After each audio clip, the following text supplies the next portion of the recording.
Hello, beauties. Welcome back to the vlog. First, let me say thank you to everyone who posted comments and sent me text messages, emails, phone calls, all the wonderful notes and cards for my birthday yesterday.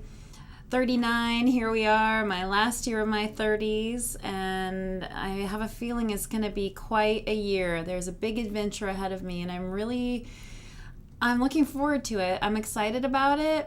And it's going to be quite a year. Sometimes you just have a feeling.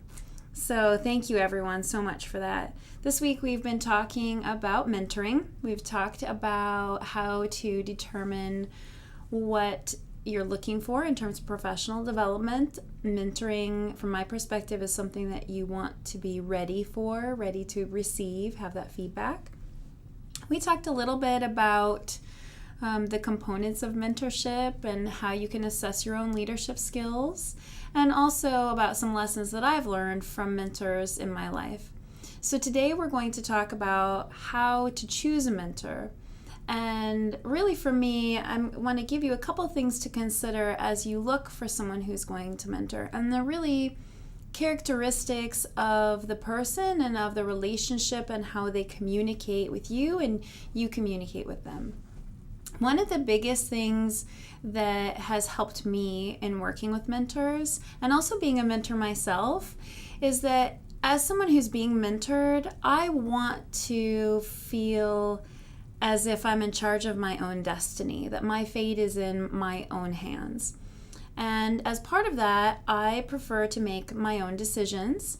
And I don't do well when people direct me to do things. If someone says, you're going to do that thing, it pretty much means I'm not going to do it. I'm very stubborn and I'm going to dig my heels in and not do it. So the right approach with me for taking direction matters. Someone who says, well, what do you want to do? Who asks me questions that helps me arrive at my own decision is something that's been really helpful. So someone who lets you decide what your path is. A person who asks questions in a way that isn't leading you down a path for their agenda and their thoughts on where you should go, but just asking questions, again, to help you determine what's right for you.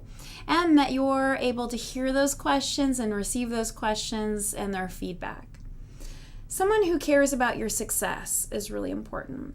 Sometimes what happens in management, where you have a manager and someone who they view as a subordinate, someone who reports to them, is that when the subordinate or the direct report becomes skilled enough to be a manager, there are some managers that see that as very threatening and who get very upset because now their person that they've helped teach and who's now grown is their peer.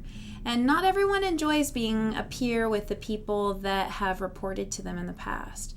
So it's very important to have someone who really cares about your success and who can set aside their own ego and their own feelings about position and all of that sort of stuff and just really wants to help you get where you want to go. It can't be about their goal for you, it should be about your goal for yourself. Someone who believes in you. And this is a hard thing to classify. I think this is different for every person in terms of what that looks and feels like. For me, this might be someone who's available to talk at a moment's notice, that will prioritize my question or will prioritize my concern. For you, it might be someone who shows up when you give a speech, or it might feel, the support might feel like someone who meets with you every week. So it's something that you'll structure, but really trusting that that person believes in you can do a lot for your confidence. Someone who asks if they can mentor you. This is also something that I would like you to consider.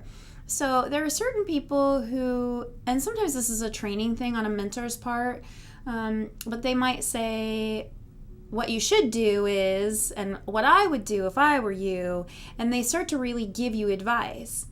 And you might not want advice. Maybe you just wanted to vent about where you were. And, as someone who's new in a position, right, I'm a year and a half into being a CEO and really only about 7-8 months into some major changes in my role as CEO. It can feel like everyone has an opinion on everything I'm doing. And that's dramatic. I realize that. But sometimes, man, it feels like everyone has advice for me all the time. And it can feel like noise. It's very hard to sort through that and determine what is helpful advice and what isn't. So having someone who says, hey, do you mind if I mentor you? Or do you mind if I give you some advice? Or do you mind if I share what I would do in your case? Who asks you that permission can be a much healthier relationship and can help you both in the long run. Someone who isn't attached to you taking their advice is the other side of that coin. So if they say, hey, do you mind if I ask you what, or share with you what I would do if I were in your situation? And if you say, yeah, of course, and they tell you, and then you say, well, thank you so much. I really appreciate the information, but you don't act on the information they gave you. There are some people who get upset about that because they're really attached to being part of your success. And not for selfish reasons per se, but they really want to see you succeed and they want to be able to say, wow, I helped you get there.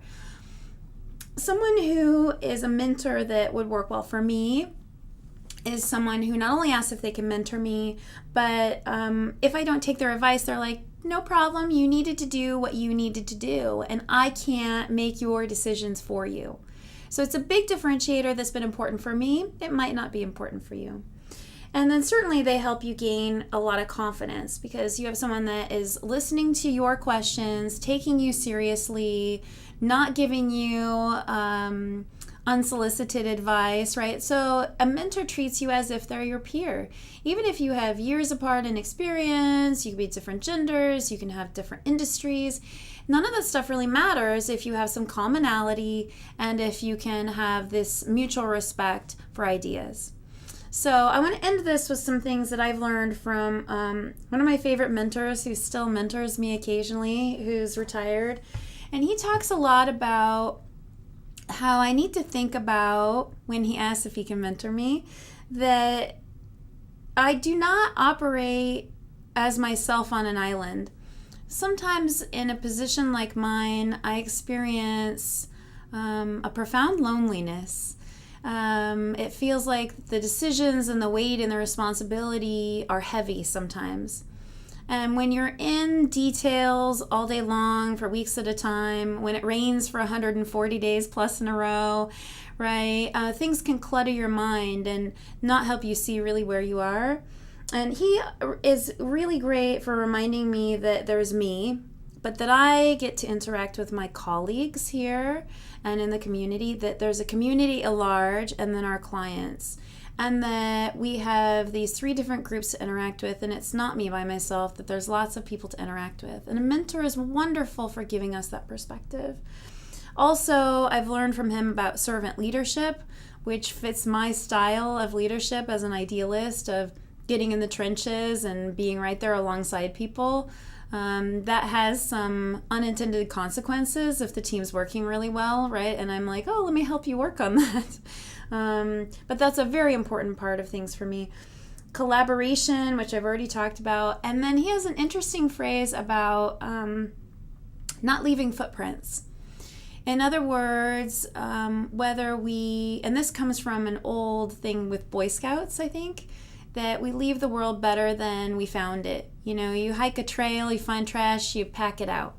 You come into an organization and you volunteer, you want to leave them better than you found it. You want to give your time and your money and bring your friends. And that you don't do that in a way that it's about you and your ego and your prestige and accolades for you. You do it in a way that's about the team.